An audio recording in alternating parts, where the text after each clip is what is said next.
Fala pessoal, tudo bom? Como é que vai? Bom, como eu prometi, a gente está fazendo uma live para falar um pouquinho de algumas ferramentas que existem, né, que estão disponíveis para a educação à distância, né?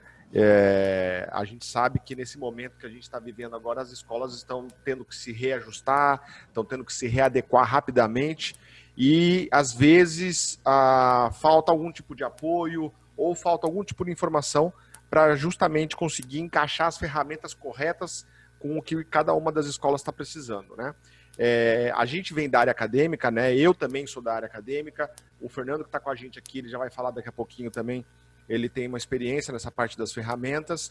Nós temos filhos em casa e a gente sabe o que a gente está passando e o que as escolas estão passando nesse momento. Então, na verdade, o que a gente quer aqui nesse momento agora é só compartilhar um pouquinho com vocês algumas experiências que têm dado certo, que inclusive a gente já implantou em algumas escolas, e aí a gente queria compartilhar isso com vocês, tá bom? Esse vídeo aqui vai ser um vídeo rápido, ele é um vídeo que a gente vai falar diretamente dessa experiência que a gente teve com uma ferramenta focada no Google, tá bom?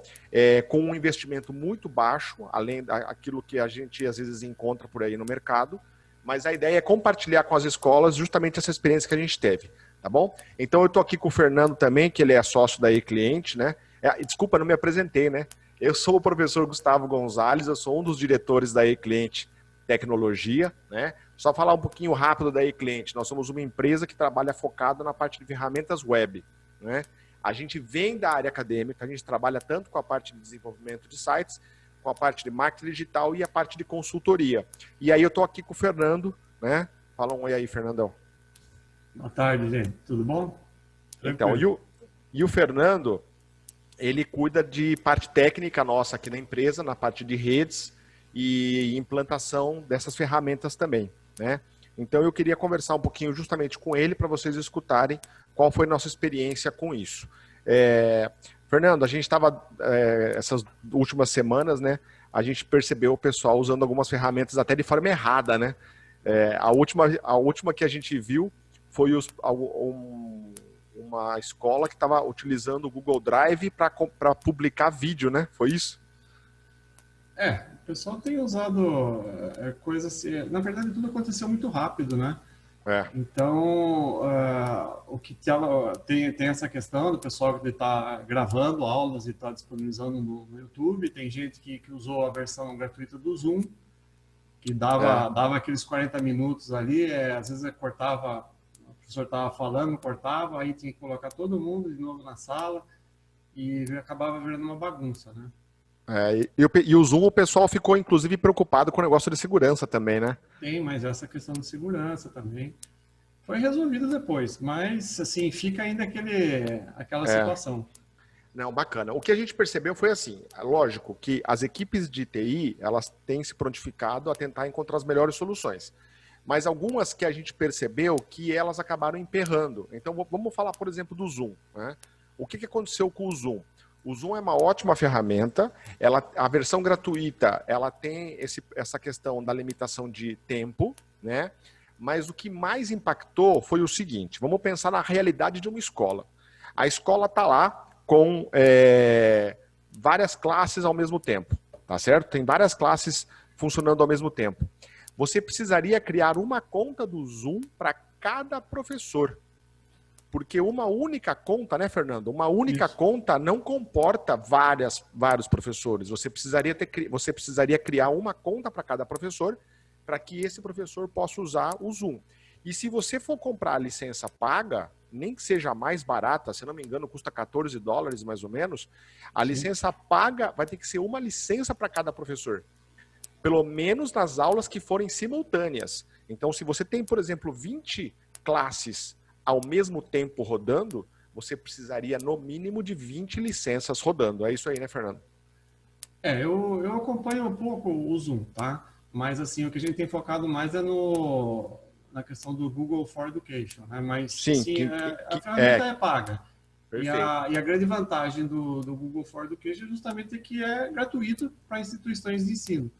Perfeito. Então, E aí que é o tema da nossa live justamente de hoje, que a gente queria falar sobre essa ferramenta que nós fizemos já a implantação em algumas escolas e tem mostrado resultados muito bacanas, mas é necessário alguns cuidados e algumas questões técnicas que devem ser tratadas. Então o Fernando vai falar justamente sobre isso, que o Google disponibilizou algumas ferramentas, né, um conjunto de ferramentas para que as escolas pudessem oferecer uma estrutura mínima para seus alunos. É isso aí, né, Fernando? Sim, na verdade o Google for Education ele já existe há muito tempo, entendeu? Só que agora é que o pessoal está tendo um contato maior por causa justamente da dificuldade que essa pandemia tem gerado para as escolas. Então, Perfeito. É uma ferramenta assim, em termos de configuração para montar a estrutura, não é complexa, entendeu? Mas precisa de uma documentação, pelo que a gente tem acompanhado, né, Fernando? Existe todo um processo, né, onde você configura o seu domínio, faz o cadastro lá, tem documentação que você tem que enviar, tem um tempo de espera. Perfeito.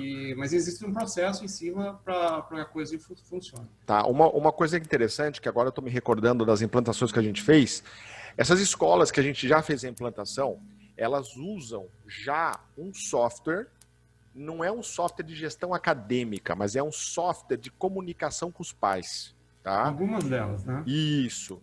Esse software, qual que é o papel dele? Compartilhar informação com os pais. E um deles permitia, inclusive, a conexão, já fazer uma integração com o Google Meet. Então, quando você agendava uma aula, é isso, né, Fernando? Quando você agendava uma aula, você já criava um link para o Google Meet. Então, a turma era avisada pela ferramenta e no Google Meet você tinha essa possibilidade, né, de fazer verdade, a ferramenta, ela permitia uma interação junto ao calendário do Google. Perfeito. E ali você conseguia marcar a aula e criar uma videochamada. Entendeu? Inclusive anexar arquivo, deixava tudo esquematizadinho já, e o aluno recebia um aviso prévio, né? Perfeito. Do dia e da hora da aula.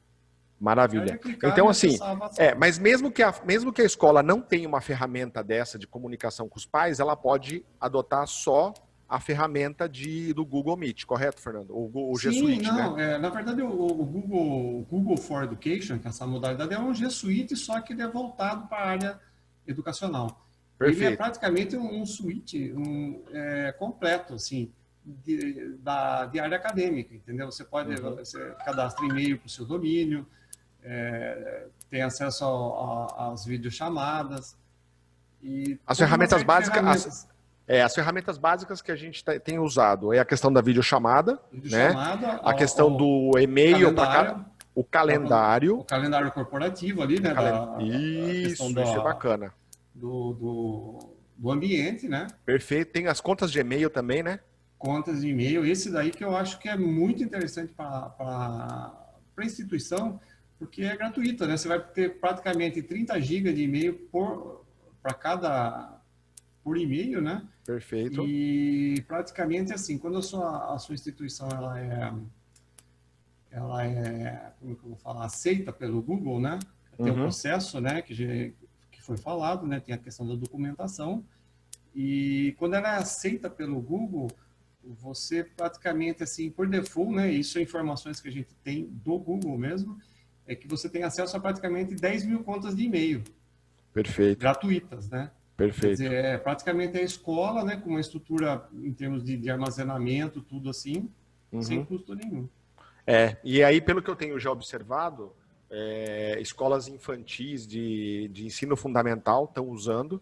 Por quê? Porque o ambiente é fácil de uma utilização muito simples. Simples. E o interessante é o seguinte, né? Google é Google, né? Então, por exemplo, quem usa Android já está conectado numa conta do Google, né, Fernanda? E aí, se a pessoa já usa a agenda, já está tudo integrado, né? Exatamente. Perfeito. Eu acho que isso tem que levar em consideração. Não, mas bacana, bacana. E a questão também é que você também tem o Google Drive, né? Para você poder compartilhar arquivos. Sim. Na verdade, a ideia A ideia essa conta que todo mundo cria, né? Quando compra o celular, um tablet, cria no Google lá, para ter acesso, você tem acesso ao Google Drive, ao calendário, tudo aquilo lá. É a mesma coisa, só que com muitos outros recursos. Perfeito. Essa que é a vantagem. É aquilo lá com muito mais recursos. Inclusive de gerenciamento de grupos, de organização. Então, a escola consegue fazer muita coisa em cima da ferramenta. E pelo que eu vi na ferramenta que a gente estava estudando, você tem inclusive uma possibilidade de criar como se fosse uma página da turma, onde o professor pode compartilhar os conteúdos, pode publicar informação, é como se fosse um mini site daquela classe, né? Isso aí é muito bacana. É praticamente o Google Sala de Aula, né? Eles chamam Perfeito. Google Classroom, né? Perfeito. Não, maravilha. Fernando, acho que era isso. Então, a ideia desse bate-papo, gente, era justamente apresentar para vocês o Google for Education, até o ponto que a gente sabe, né, Fernando? A ferramenta é gratuita, tá, para as escolas, mas Sim. tem que passar por um processo de validação, né? Sim. Aí a gente justamente faz isso. A gente pega essa documentação, a gente manda para o Google e a gente faz a configuração. Um outro detalhe importante, é necessário ter um domínio, né? O nome da sua escola, www.onomedasuaescola.com.br. Existem necessariamente precisa ter um domínio. Isso, a gente tem que vincular isso ao domínio. O que a gente pode fazer também, que nós fizemos isso como instituição, para não interferir nesse domínio e acelerar o processo de validação, nós registramos um outro domínio, né? A gente pode registrar, por exemplo, um domínio com o mesmo nome da escola, .net.br. E aí toda a configuração é feita em cima desse segundo domínio, caso você não queira interferir no domínio principal, né, Fernando? Sim, aí vai a cargo do que a instituição achar mais interessante. Pode fazer Maravilha. em cima do mesmo ou pode fazer com um domínio novo. Maravilha. Pessoal, então é isso que a gente queria compartilhar com vocês. Valeu, Fernando. Obrigado pelas informações. Nesse site aqui, onde você está visualizando esse vídeo, vai ter um link de contato com o WhatsApp, tá certo? Então, se você tiver interesse, se você tiver alguma dúvida e quiser agendar uma reunião, pode clicar no link, falar com a nossa equipe de comercial direto, e aí a gente entra em contato para avaliar caso a caso, a gente marca uma reunião, tá bom? Forte abraço para todo mundo. Tchau, Fernando. Obrigado, viu? Valeu, Gustavo. Até.